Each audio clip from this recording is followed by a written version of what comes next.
ప్రియుడి మోజులో కట్టుకున్న భర్తను వదిలేసింది. అతడితో వెళ్లిపోయి మళ్లీ పెళ్లి చేసుకుంది. ఆ కాపురం ముచ్చటగా 3 ఏళ్లు సాగింది. అంతే. ఆ తర్వాత సంసారంలో అన్ని కలహాలే. ఏ ప్రియుడి కోసమైతే భర్తను వదిలేసి వచ్చిందో చివరికి ఆ ప్రియుడి చేతిలోనే దారుణ హత్యకు గురైంది. ఆదిలాబాద్ జిల్లాలో ఓ ఇల్లాలి విషాద గాథ ఇది.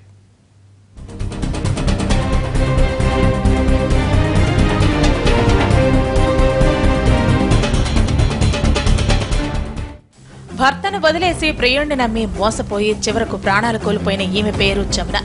ఆదిలాబాద్ జిల్లా జన్నారం మండలానికి చెందిన జమునకు 9 ఏళ్ల క్రితం కడెం మండలం దస్తూరాబాద్ గ్రామస్తుడైన పోషన్నతో పెళ్లైంది. కొంతకాలం వీరి కాపురం సజావుగానే సాగింది. 3 ఏళ్ల క్రితం పోసన్న ఉపాధి కోసం ముంబైకి వలస వెళ్లాడు. దీంతో జమున ఒంటరిగానే ఉండేది. ఇదే సమయంలో గ్రామానికి చెందిన హరీష్ తో జమునకు పరిచయం అయింది. కొన్నేళ్లుగా గుట్టుగా వివాహేతర సంబంధం కొనసాగించారు. ఓసారి గ్రామస్తులకు రెడ్ హ్యాండెడ్ గా దొరికిపోవడంతో చితక్కొట్టారు. దీంతో గ్రామం వదిలి వెళ్లిపోయారు.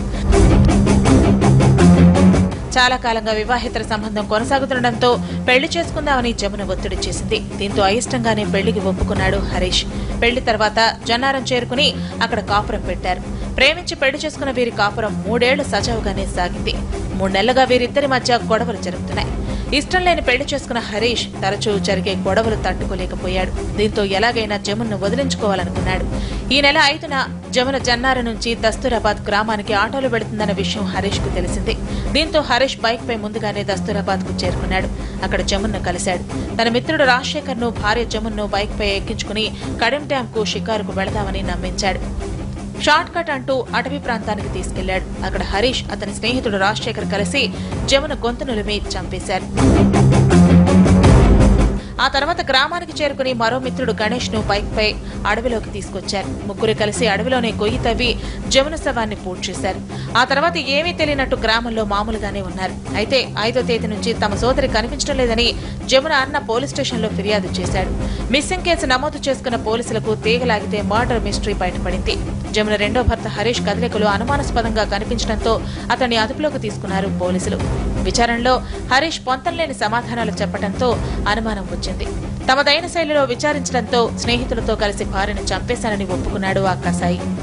ఆమె జనారం నుంచి వస్తుంటేనే వీళ్ళు బస్ స్టాండ్ లో పోయి ఆమెను తీసుకొని బైక్ మీద ఎక్కించుకొని మనం కడెం డ్యామ్ పోయేద్దామని చెప్పి కడెం డ్యామ్ పోదాం నమ్మించి ఆమెను బైక్ మీద ఎక్కించుకొని వారిని ఆ కెనాల్ రూట్ లో అని చెప్పి ఆ ఫారెస్ట్ లోకి తీసుకుపోయినారు.